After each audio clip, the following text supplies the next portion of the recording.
Good morning. Welcome. I'm Kim McCleary, President and CEO of the Los Angeles World Affairs Council and Town Hall. I'm very pleased to share that today's program is being hosted by a partnership of California World Affairs Councils, including Desert Cities, San Diego, Sonoma County, Orange County, Inland Empire, Monterey Bay, and of course, the Los Angeles World Affairs Council Town Hall. We welcome all of these councils, their members and viewers to today's very special program, A Conversation with General David Petraeus. For those of you who would like to submit questions to the General, you can submit them in the Q&A portion of the screen at the bottom of the Zoom channel. The questions will be moderated by Rachel Kenderdine, who will provide those questions to our moderator, Robert Abernathy. Bob Abernathy is founder and president of the Tech Center, chairman of American Standard Development Company. He serves on the boards of Johns Hopkins, Brookings, New America, the Atlantic Council, the LA Music Center, and most importantly, he's a member of the board of directors at the Los Angeles World Affairs Council and Town Hall. With that, Bob, I'd love to bring you on and thank you so much for moderating today's program.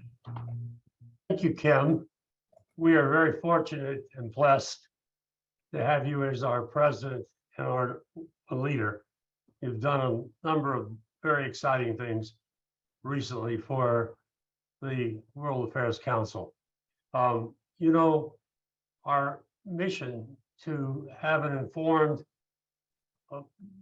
Los Angeles base of thinkers and participators in politics in the issues of the day reminds me of the original writings of Eli Root, who was, our Secretary of War a long time ago, and also became, I guess, under Roosevelt, a Secretary of State, who actually said that he believed that having a citizenry, a general population, an electorate that was knowledgeable in terms of affairs, world affairs and local affairs, was a very important prerequisite for successful diplomacy.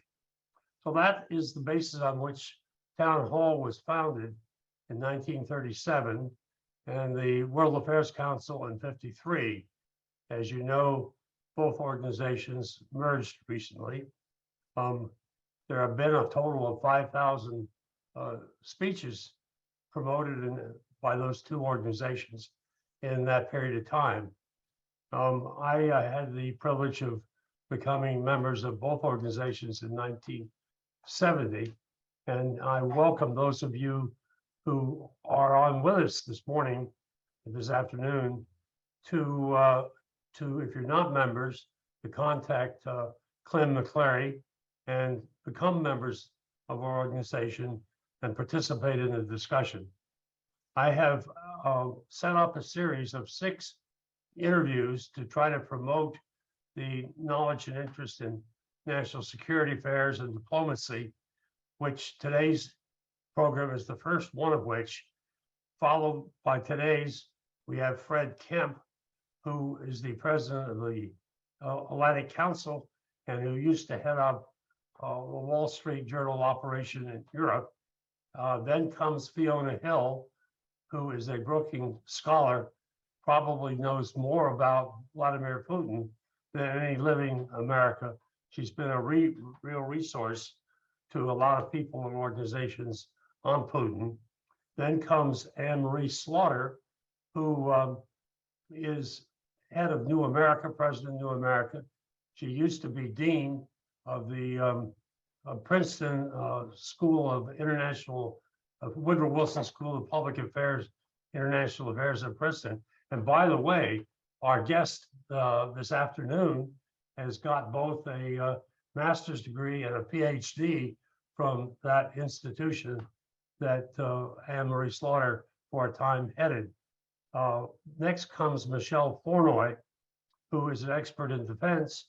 Many people thought that President Biden was going to select her rather than General Lloyd Austin, as Secretary of Defense, but he didn't. But she's of that sort of caliber of a person in defense to have been seriously considered for that position.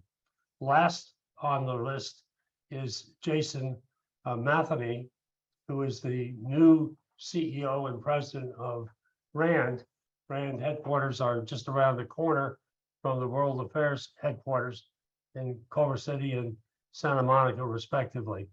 I would like to welcome our distinguished guest today, General David Petraeus.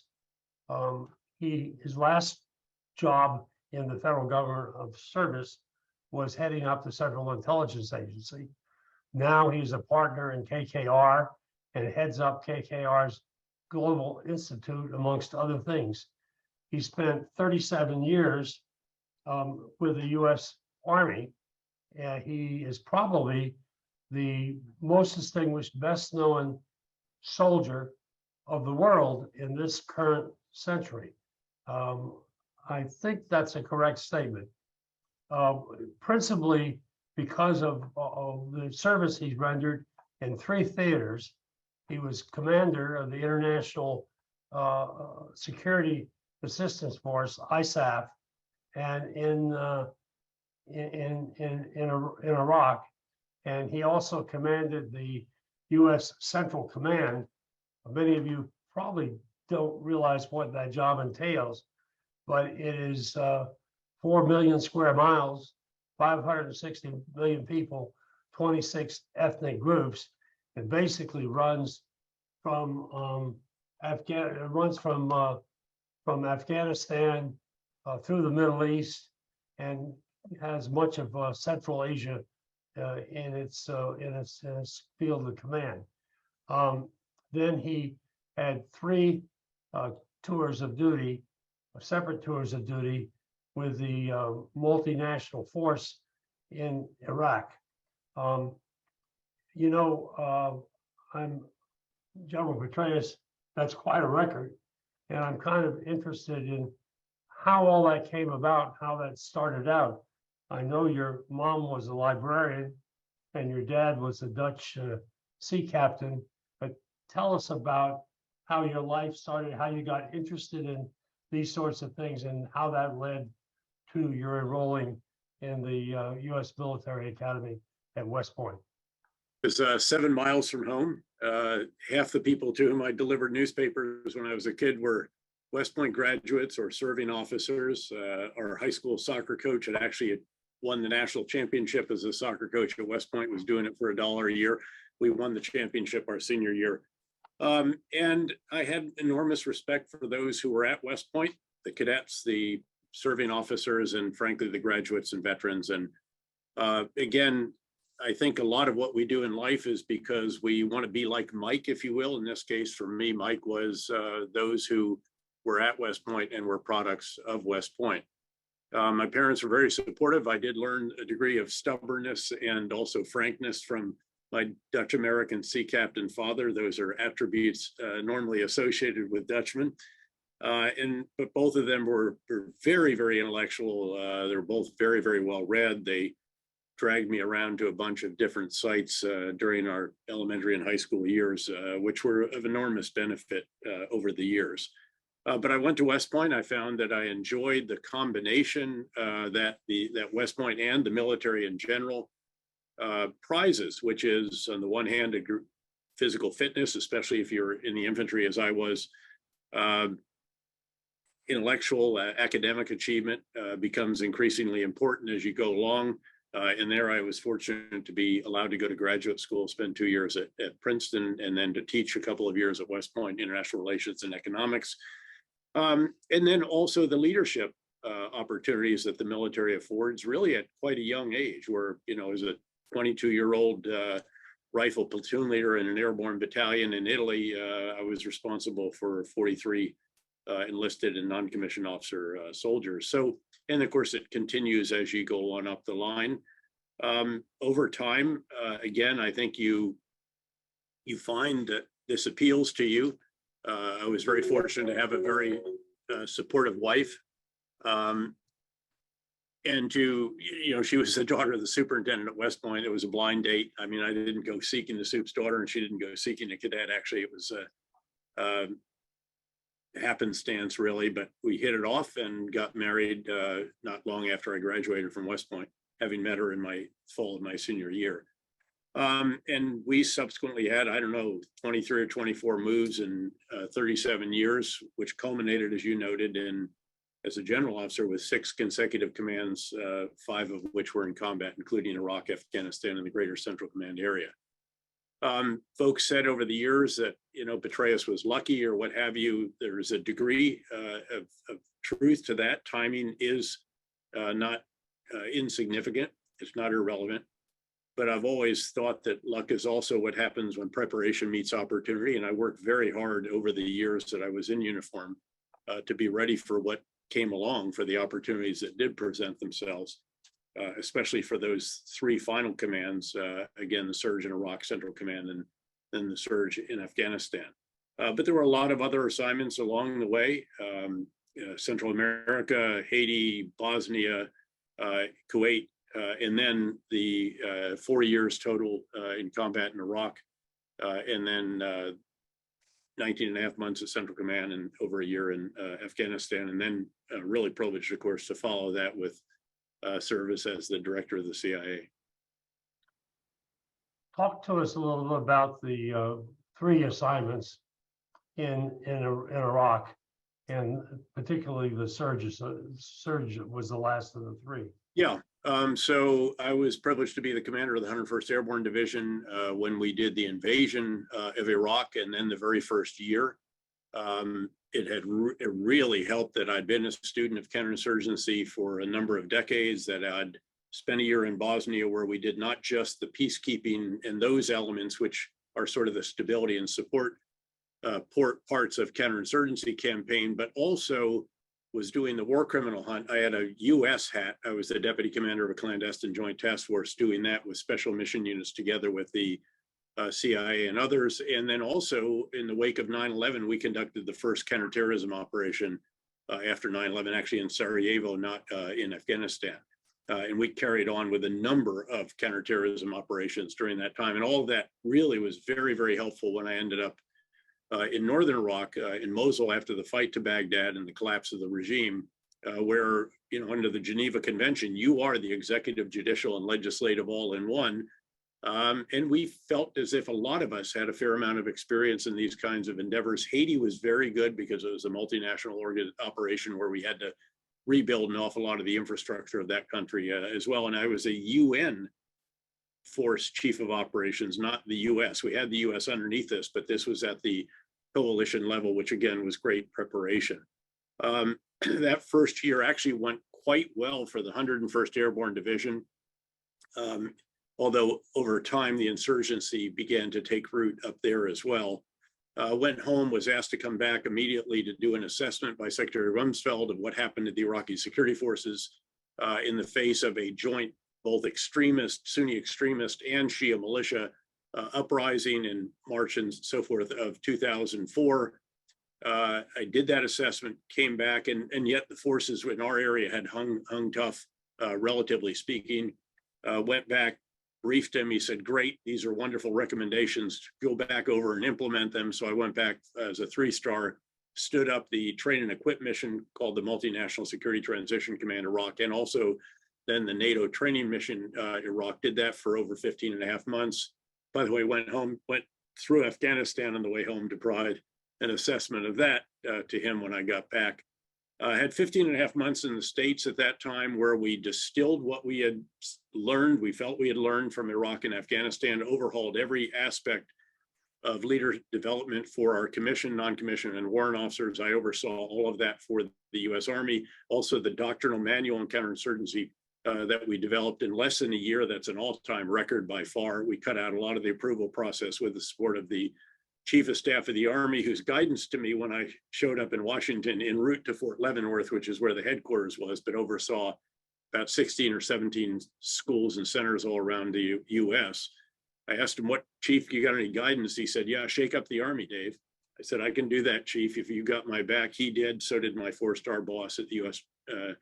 Army Training and Doctrine Command, who had been my 3-star boss when I was a 2-star in Iraq. We also overhauled the entire road to deployment, as it was termed, everything from the initial seminar through every aspect of what units, organizations, leaders did, and also a lot of it, the materiel and organizational design and so forth. Then when it was brought back to command the surge, the surge that mattered most, frankly, was the surge of ideas. As important as the surge of forces was, keep in mind that we had about 135,000 soldiers, sailors, airmen, Marines, and Coast Guardsmen on the ground, about a like number, even more perhaps, of civilians and contractors. About not quite 30,000 were added to that as part of the surge of forces. But what really mattered was that we changed 180 degrees what we were doing on the ground. We recognized that the strategy that had been working as late as, say, the spring of 2006 was no longer working through the summer and fall and winter. And we had to basically completely reverse what we'd been doing, which was handing off security tasks to the Iraqi security forces and consolidating our forces on major bases before going home. And instead, we had to go back into the neighborhoods. We had to secure the people.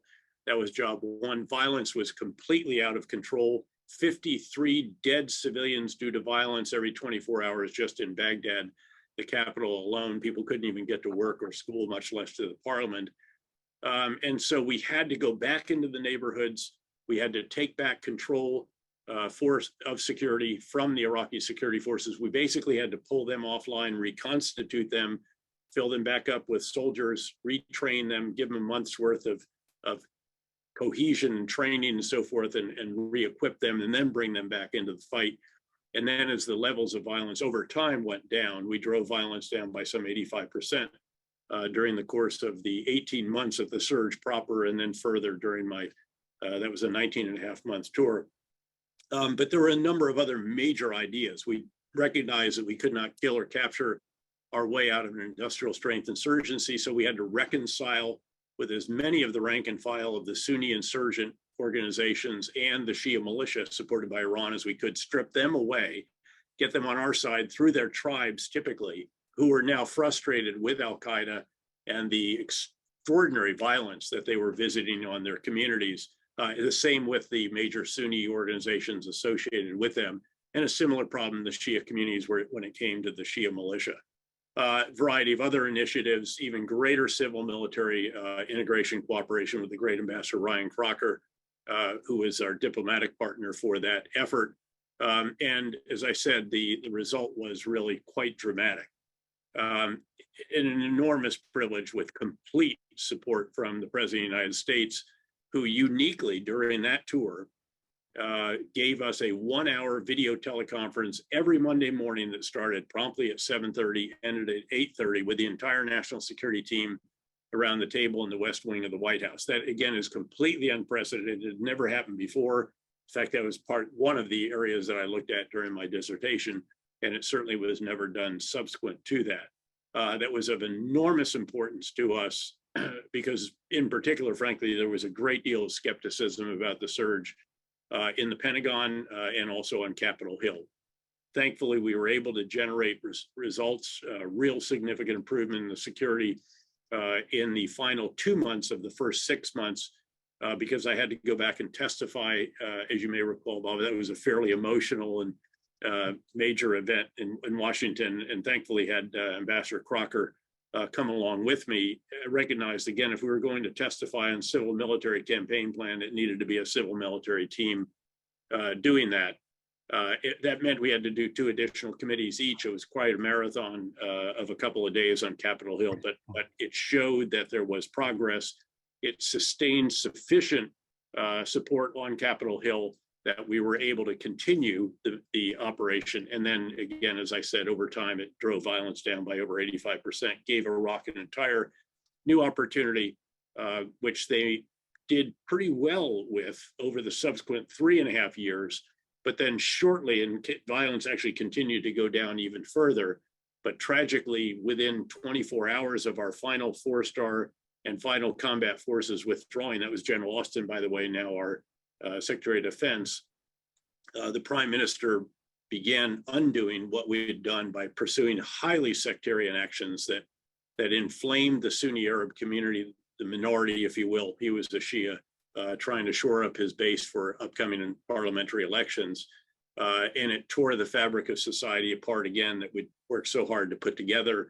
It allowed al-Qaeda in Iraq, by then the Islamic State, to reconstitute itself, get up off its stomach, dust itself off, and then reconstitute in Syria, taking advantage of the Syrian civil war.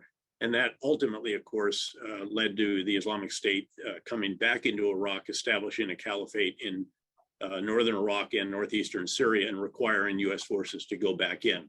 Thankfully, we were able to advise, assist, and enable, not have to fight on the front lines, Iraqi security forces, and then also Syrian democratic forces that we helped establish there to defeat the caliphate and to eliminate the caliphate, really, and to defeat the Islamic State, though it remains a threat and a source of concern in both Iraq and Syria, and we need to stay there as a result, but doing it in support of others on the ground, not doing it with us on the front line, except for some very highly important targets, such as Baghdadi and his successors, the leaders of the Islamic State.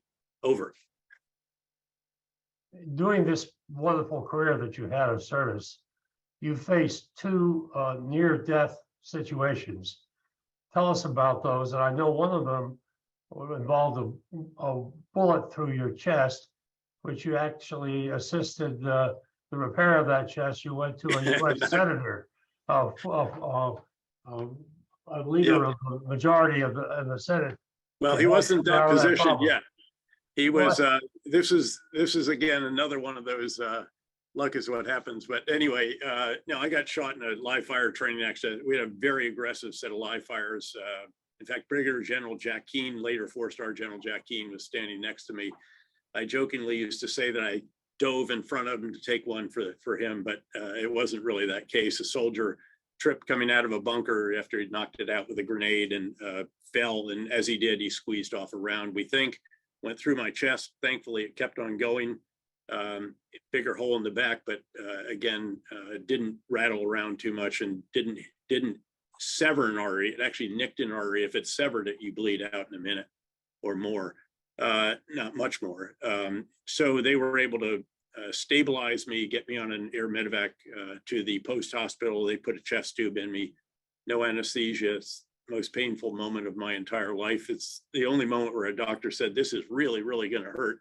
Cut an X with a scalpel and just drove it in, and it really did hurt. Then put me back on a helicopter, flew me down to Vanderbilt University Medical Center because they needed to do really serious thoracic surgery to get in there. And of all things, Dr. Bill Frist, a great thoracic surgeon, came in to do the surgery. It was a Saturday. And that was the start of a lifelong friendship with an individual who did become the Senate Majority Leader.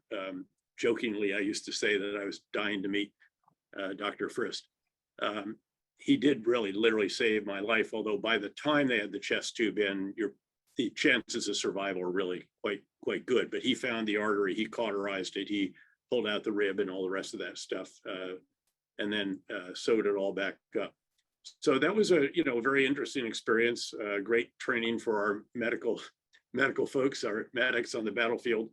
And then there was another one a few years later where I had a parachute accident, fractured my pelvis, and that was very, very serious as well. And once again, there was a medic who did a great job, stabilize it. They got me to the hospital and then opened that up and used a bunch of plates, pins, screws, and so forth, but all good. And I jumped again after that, albeit the first jump was actually into a lake, not onto ground, so that if, it all fell apart when I exited the aircraft and the parachute pulled, that it wouldn't be too catastrophic on landing. You're talking to a bunch of Californians today. We're proud people, but we're strong. We've lasted. Our bristlecone pines were oldsters when Moses was a youngster. But anyway, our National Guard for the last 10 years has been training, partially in California, partially elsewhere, members of the Ukrainian armed forces, along with training they've gotten from other places. talk to us about the process. And I know you were at Leavenworth and did a whole lot on training and various different aspects of military. Talk to us about the training of the Ukrainians, the training of the corresponding Russian forces they're fighting, what you see in the future as with those engagement of those two armies as it relates to their background in preparation and training for combat. Well, look, the bottom line is that any of our forces that were engaged in the effort to help train and professionalize the Ukrainian forces should be very proud of the results they achieved, noting that, as always, it's the host nation forces that are the critical ingredient in all of this. And the fact is that the Ukrainians, first of all, have developed very impressively since the 2014 Russian seizure of Crimea and the occupation of the Donbass, as it's called, this part of the Donetsk and Luhansk oblasts of southeastern Ukraine that are controlled by Russian-supported separatists. I visited the front lines there. There a number of times over the years. I was even in Crimea in 2013, the last time that the Yalta Economic Summit was actually held in Yalta. Now it's been in Kyiv ever since, unfortunately. But I watched this really with enormously impressed, and more recently have engaged with them at the Warsaw Security Forum, where there's a very large delegation, including a military commander that came specifically to meet with retired Lieutenant General Ben Hodges and myself. And what they have done is truly extraordinary. The Ukrainians have, in fact, vastly better than Russia mobilized their entire country. They have done total mobilization. No males were allowed to leave. President Zelensky has been a truly Churchillian leader. Everybody in the country has sought to contribute in some way or other.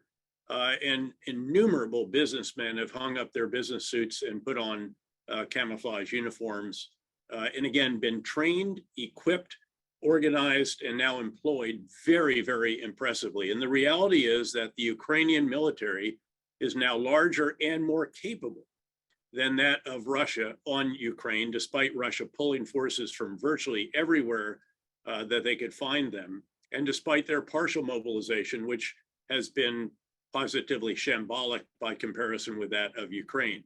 It is producing essentially what could be described as cannon fodder, not effective, capable, well-armed and well-trained forces. They're being pulled off the streets, essentially required to report to the conscript station. Of course, more Russian men left the country than actually reported as draftees, having had their training many, many years ago in most cases.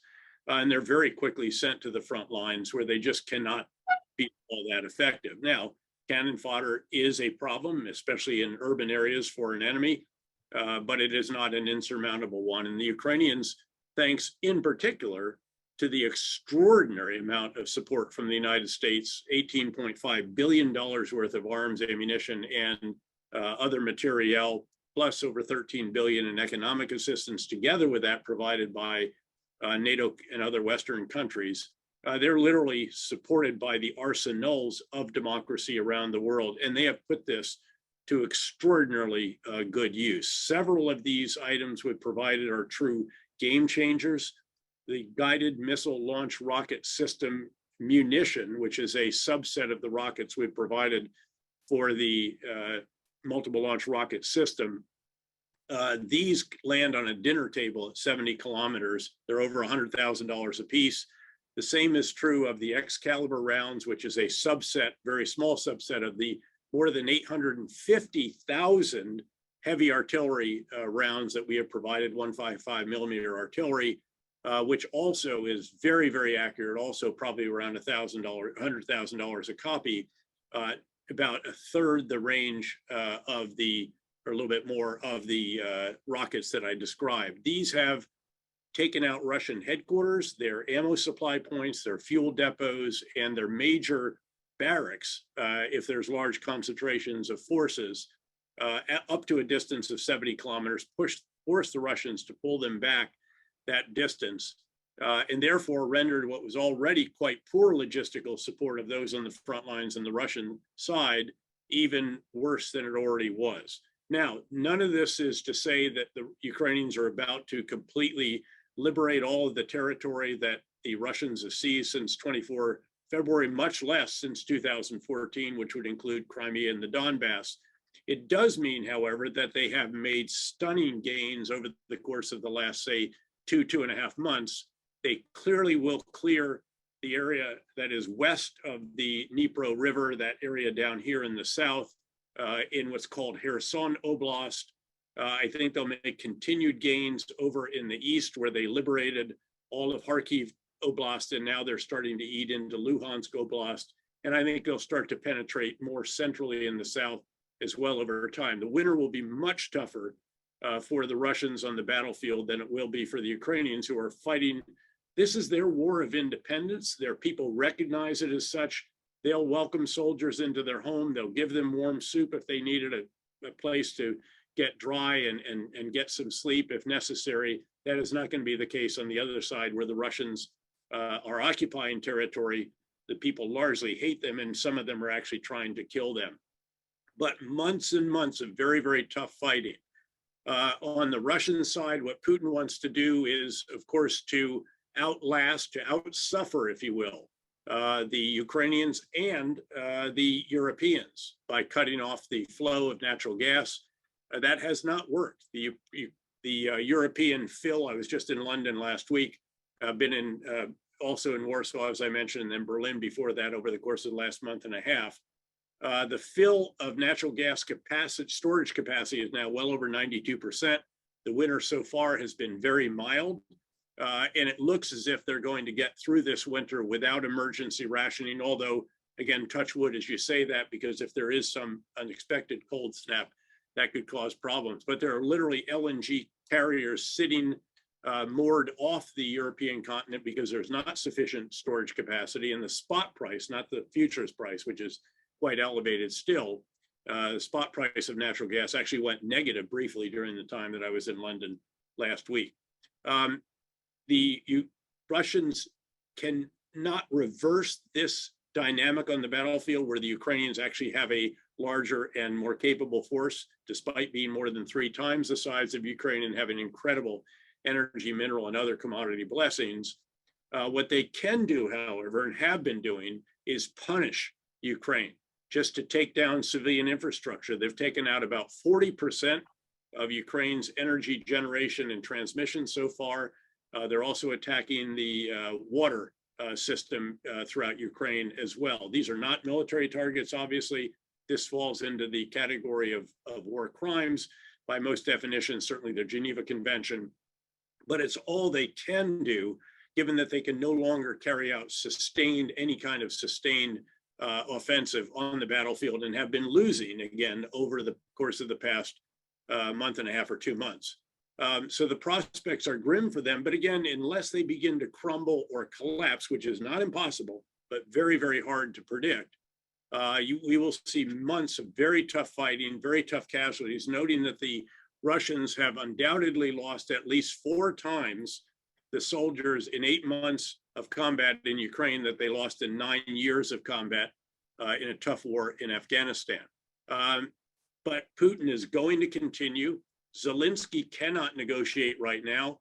And in fact, the Ukrainians are actually more resolved than ever as a result of these punishing cruise missile and Iranian drone strikes than they were even before those started several weeks ago, after the explosion on the bridge that connects Crimea and Russia proper, the Kerch Strait Bridge, and after the more recent apparent naval attack drones strikes on some of the fleet at Sevastopol in Crimea, the Black Sea Fleet of Russia.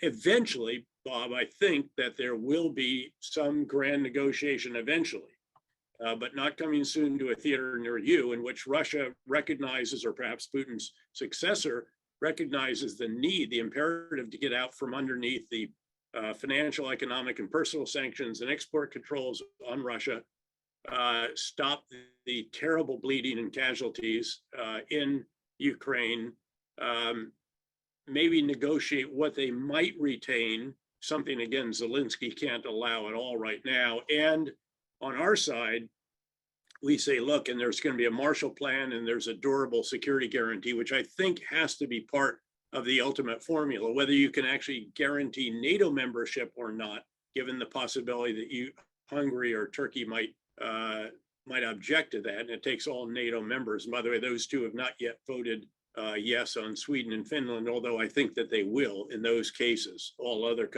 countries have.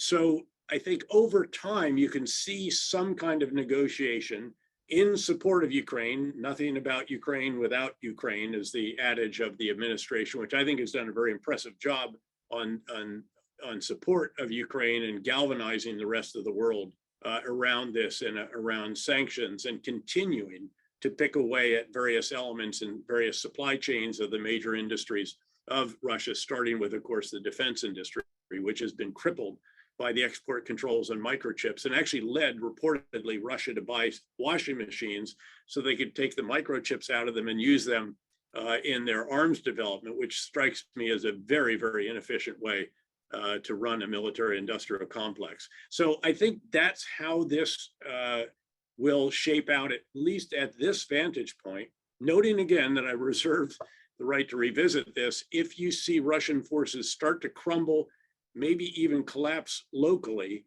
which is something that cannot be ruled out, given the state of morale on the Russian side, certainly very much relative to that on the Ukrainian side, which again is fighting for its very survival, and as I said, its war of independence. Where do you see the geographical boundaries of control being at the end of this coming January? So three well, months. Certainly, I think that Ukraine will have taken back that portion of Kherson Oblast, that is to the west of the Dnipro River, that essentially dissects, goes from Kyiv all the way down through most of north to south, through roughly the center east part of the country. It could go farther. Some does depend on trafficability and some other intangibles having to do with the weather, which again will be tougher for the Russians, as I noted, than for the Ukrainians, but still will be a limiting factor on the Ukrainian side as well. And then I'd hope to see some additional progress into Luhansk Oblast from Kharkiv, which is the major city, second largest city in Ukraine, in the eastern part of the country, right near the Russian border. And of course, they started the war by winning the battles of Kyiv, Sumy, Chernihiv, and then ultimately, more recently, Kharkiv. And I think there can be continued progress there as well. And somewhere you've got to find a flank, something that is vulnerable, such as they found when the Russians had transferred a lot of the major and the good forces from here down to Kherson, where they knew the offensive was coming, where the Ukrainians have made modest progress, but not yet, again, fully liberated. I think that will certainly be achieved by the end of January. And then the question is, can there be a penetration somewhere else in the south, noting that, of course, as the area controlled by Russia, occupied by Russia, is reduced, the density of their forces will be increased as well, and it will get more difficult for them. In the meantime, what's really critical and what is being provided, and the US has just announced that the two major air and ballistic missile defense systems that it is providing will be delivered by the end of this week or next week. It's really important to shore up the air and ballistic missile defenses of Ukraine, in particular to help them deal with this combination of the threat of a swarm of drones at the same time that cruise missiles enter their airspace. And that's a very challenging proposition. They're doing very impressively. Keep in mind that Ukraine was, in many respects, the military industrial hub of the Soviet Union back in the day, before the collapse of the Soviet Union and Ukrainian independence. And they have enormous technical know-how, just the ability to repair the tractor army that has been so famous, basically going out and pulling abandoned and damaged Russian tanks to friendly lines so they can be repaired. What they've done is very, very impressive. What do you think the possibility is that the Russians will set off some type of atomic or nuclear device? And talk to us about their options of that, because, you know, there's a huge range of power of devices when it comes to nuclear. You have the massive ones to destroy whole Russian or American cities. And I remember the days that back when I was a sailor, when there were atomic devices that soldiers could carry on their backpack. Yeah. And I've also watched movies of a depth charge that was a barrel that was dropped in the sea to take out a submarine. So, and also there are a lot of differences in the geographical terrain where you could set it off. Well, you could do it in Ukraine. There's a range. Do a demonstration exercise in the Arctic where nobody was living. So how do you analyze these options, and how do you define them, and what do you think the likelihood is they may take one or another?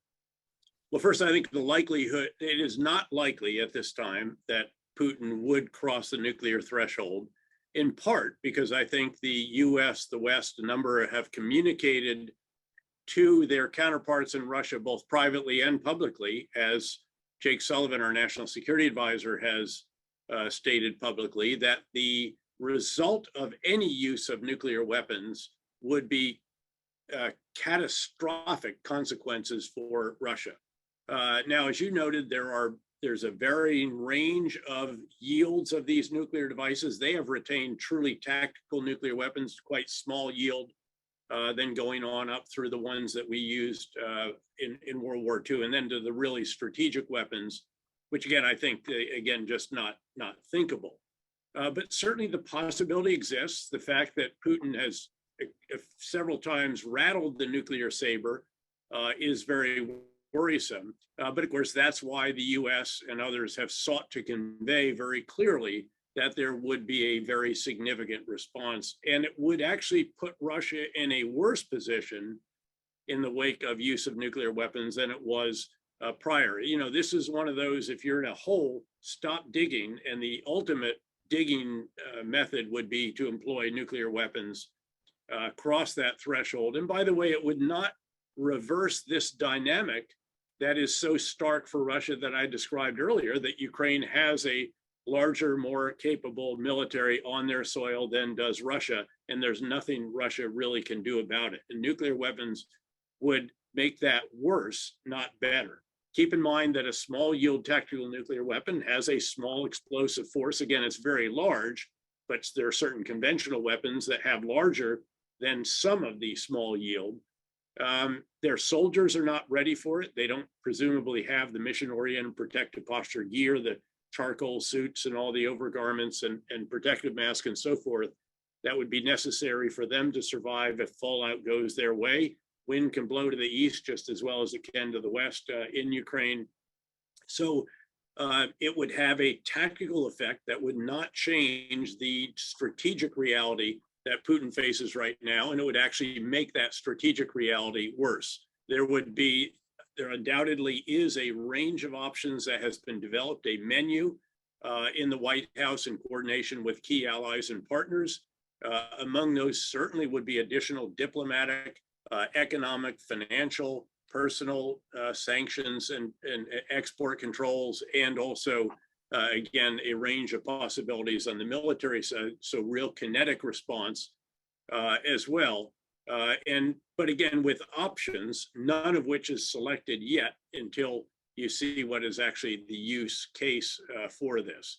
But the key is deterrence, dissuasion, persuasion that this would be a seriously bad idea. And it seems that perhaps Putin may have acknowledged this because he has walked this back just recently in the last 48 or 72 hours with comments that he has made that otherwise are typically beyond the pale and full of grievance and victimhood and so forth that he has employed and truly does believe, because of course this is what led him to invade Ukraine in the first place and to deny that they have even a right to exist. They rightly, in his view, should be part of Russia.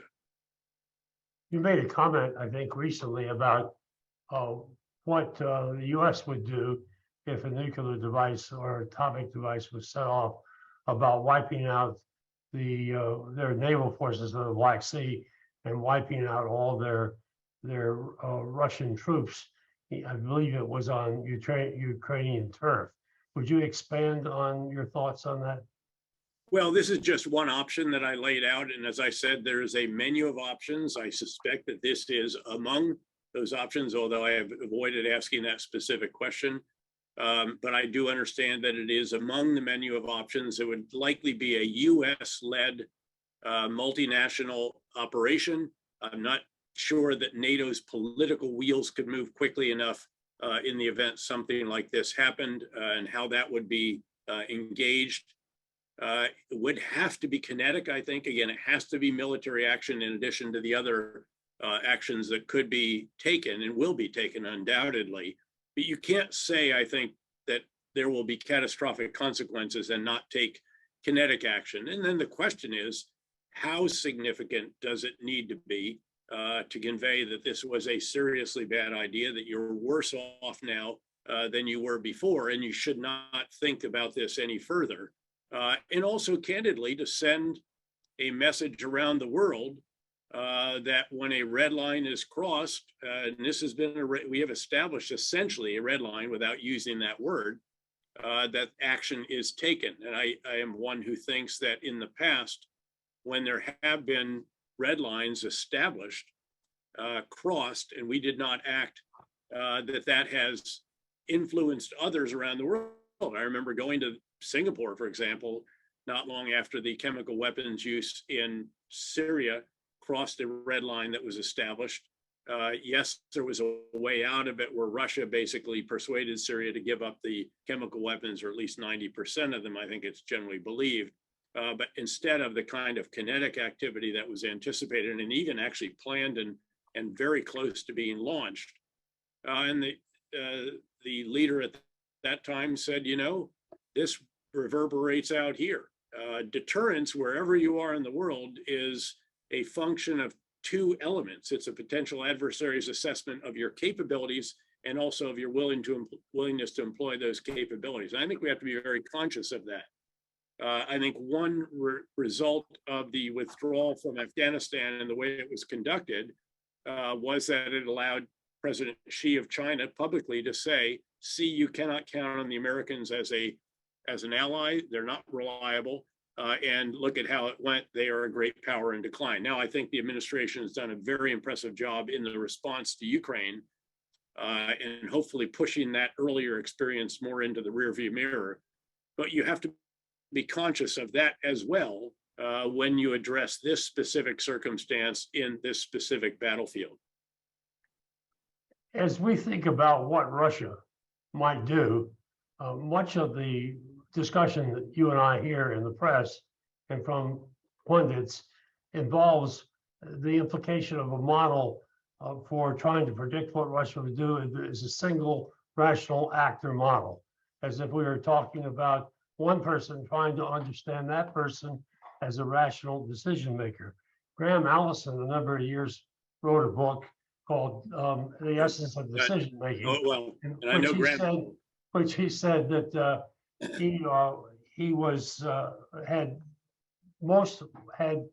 analysis had three different models that underlied them, that they were not explicit but implicit.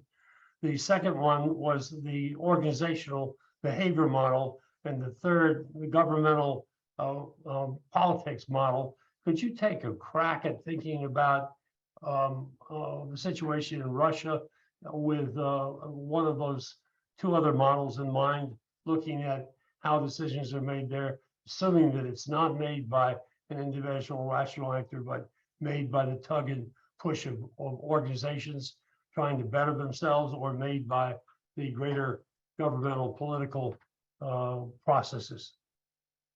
Well, first, with respect, I'm not sure that the organizational processes that exist in Russia are remotely like those that existed at the time that the Kennedy administration dealt with the Cuban Missile Crisis. Russia really is in the grip of power of one individual who's surrounded by individuals who are in their positions because of their absolute loyalty to him. Now, that doesn't mean that there aren't interests out there. And one of them that we have to be very keenly aware of is termed the Siloviki, or the mill bloggers. It's a series, it's a couple of key, very high profile leaders. Prigozhin, the head of the Wagner group, sometimes derisively identified as Putin's chef. He literally was running a hot dog stand in St. Petersburg after the collapse of the Soviet Union. Of course, Putin is from St. Petersburg. That became a high-end restaurant and a chef, and then contracts for the military, and one thing led to another, and now he's leading one of the major paramilitary groups around the world, mercenary groups, again, the Wagner group. He's very high profile. He is very critical of the Ministry of Defense and the generals on the battlefield. And then there's a Chechen leader who has his own army also in Ukraine. By the way, the Wagner group is sort of a distinct element. You have the general Russian forces. You also have the forces of the local Ukrainian entities that have been created during the time that they've been occupied by Russia. So these individuals are very critical of the way the war has been conducted. They want it to be harsher. And so in the sense that there might be organizational interests here, those are very important to consider. The same is true of the so-called mill bloggers, also very critical, and in some way may have influenced Putin to carry out much more aggressive punishment of Ukraine with these cruise missile and Iranian drone strikes that I have highlighted earlier. But at the end of the day, this is about Putin. Again, that does influence him to some degree.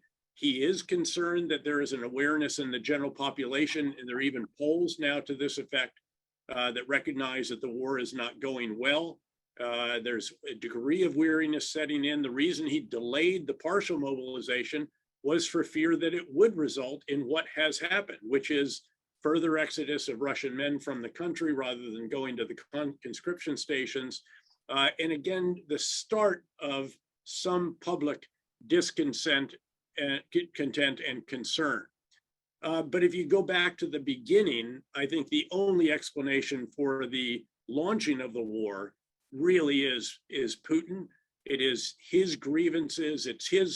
So it's rational from his perspective, keeping in mind that this is someone who in the previous century said that the worst geopolitical development of that century, one that of course included World War I, World War II, and the Great Depression, was none of those. It was the dissolution of the Soviet Union. And he was tried ever since during his 20 so years of power to try to reassemble in a way the Soviet Union, or at least the Russian Empire, certainly the republics that did escape during the collapse of the Soviet Union in various respects, through a variety of different initiatives. The Eurasian Economic Union, there's also a security entity. Again, all of these are not even pale carbon copies of the EU and NATO and so forth, but they represent these attempts by him, but always foremost for him, and the biggest source of grievance for him is the fact that Ukraine is not part of the Russian Federation. General, I have one last question before we go to a question or two from our members. Yesterday, the government released 4 documents: the National Defense Strategy, the National Security Strategy, the Nuclear Posture Review, and the Missile Defense Review. At least they released the unclassified portions of those documents. What was your general reaction to them? And also, how in those documents did the nuclear arms submarine launched cruise missile development program, did it survive, or is it included or not? Let me just generally characterize it without getting into too many details, given that we want to get to audience questions, that the national security strategy in particular, but also the NDS and these others, generally represent much more continuity than change. They reflect the bipartisan consensus in the United States that we are in an era of renewed great power rivalries, no longer in an era of benign globalization that we were perhaps as late as a decade or so ago. In fact, when I joined KKR, the ramifications of that are enormous. It's most significantly all about the continued rise of China in the greater activity of China, including the advent of wolf warrior diplomacy, economic coercion, building islands and then militarizing them in the South China Sea, and a variety of other activities, the dealing with Hong Kong, Uyghurs, Xinjiang, and so forth. And again, I think generally much more continuous of the previous administration's national security strategy than is often the case with these particular documents. The NDS generally follows from that. There's a limit in one area of the nuclear program, but frankly, I don't think it is all that significant. And those that wanted to see nuclear investment in the future dramatically reduced, given the enormous number of these weapons and capabilities that we have, generally see this again as much more continuity, really from the two previous administrations than to any kind of change for which in that particular subset of all of this, they might have wanted to see.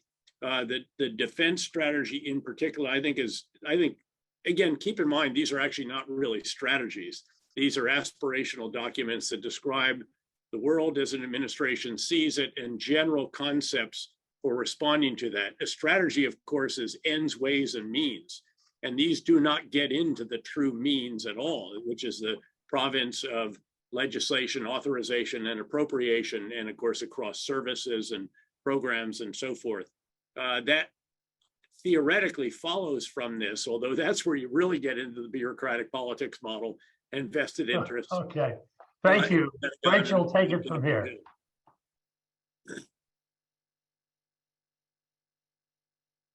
Hi, I want to start by thanking you both for your time today and for being a part of this conversation.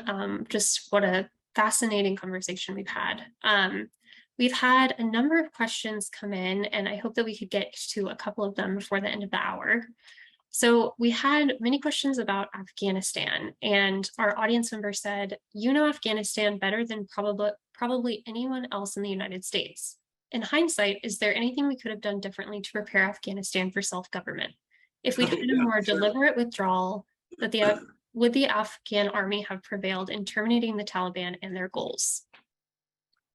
Well, perhaps I may just direct the questioner to the article that I did in the Atlantic at the 1-year anniversary of our withdrawal from Afghanistan, where I observed that it took us 9 years to get the inputs right in Afghanistan. Of course, keep in mind, we invaded.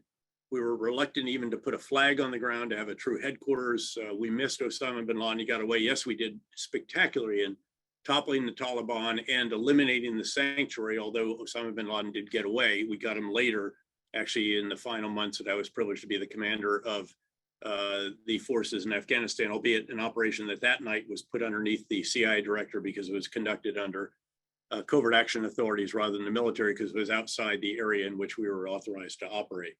In any event, it then took us 9 years to get the right big ideas, the right strategy, roughly the right level of forces, the right preparation of those forces, the right organizational architecture, the right individuals, and a variety of other elements that you would describe as inputs, not outputs yet. And that was, of course, because we very quickly shifted our focus to Iraq. And as Admiral Mullen, the chairman of the Joint Chiefs, during the most of the time that I was privileged to be a 4-star combat commander, used to note, in Iraq, we do what we must, and in Afghanistan, we do what we can. And that never was remotely enough, frankly. So we missed a golden opportunity where the violence was very, very low in Afghanistan for a number of years. And then only in the final months of the Bush administration and the early years of the Obama administration did we actually get the inputs right, largely a result of the Obama administration policy review of 2009 and an earlier decision they made with a small increment of additional forces and then the 30,000 that were authorized, together with NATO forces that were provided. But even then, we didn't have the strategic patience.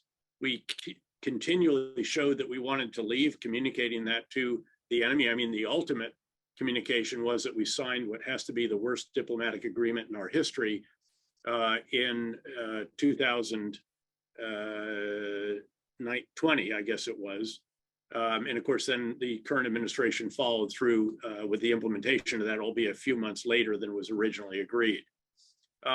We had options at that time. We could have managed Afghanistan very frustratingly, to be sure, and our partners were far from perfect. They were quite imperfect, frankly, lots of shortcomings, lots of challenges.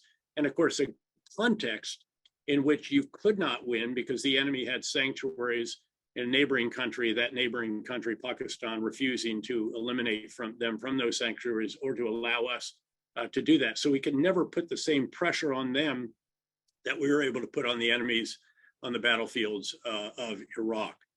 But I enumerate a lot of mistakes that we made over the years. Again, not the least of which, the most important of which was that we did not get the inputs right sufficiently soon.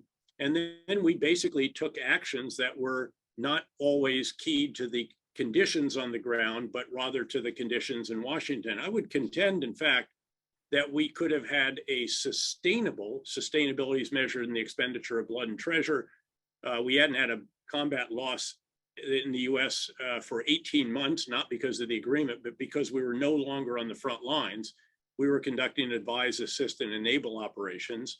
And again, the cost of 25 billion in a defense budget that now may be of 830 plus, that was sustainable as well. I would contend that that would have been preferable, however dissatisfying it would be, given the erosion of security to a degree, but nonetheless preferable to what has happened, where you see a return to an 8th century interpretation of ultra-conservative Islam that basically denies the rights of 50% of the population and explicitly is going after those that were part of the previous government in Afghanistan. So a very, very dire, disappointing, frustrating, and tragic outcome for those who are left there.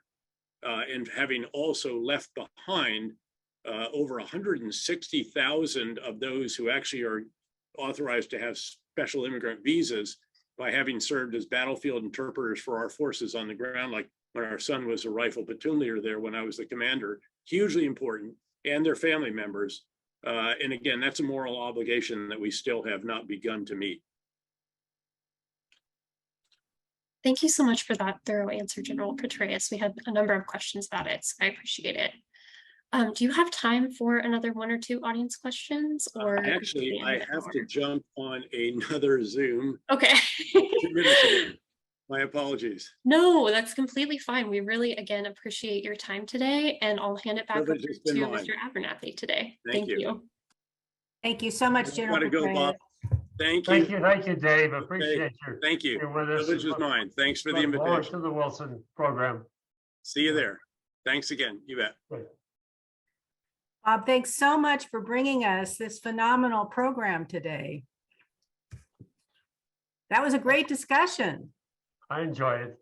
I serve on a board with him. That's what I was referring to it. So Wilson Center Board, that's part of the Smithsonian back in Washington, D.C. I'm looking forward to our programs, upcoming programs with Fred Kemp and Fiona Hill and Anne-Marie Slaughter and Michelle Flournoy and Jason Metheny. I know we were talking earlier today about 2 or 3 people we wanted to add to that list. So I hope that much of my fellow members will tune in to those programs that are listening today. And those who are not members yet, we hope they call you, Kim, and apply for membership in the council. It would be great if they did. Thank you, Bob. You do so much for us, which we appreciate. I also want to thank all of the California World Affairs Councils who have been partners with us today. We'll do more of this. It's a wonderful way for us all to stay connected. So go to our website, check out our upcoming programs, as Bob said, and everybody stay safe, and we hope to see you soon. We have so many conversations coming up. Thank you again, Bob.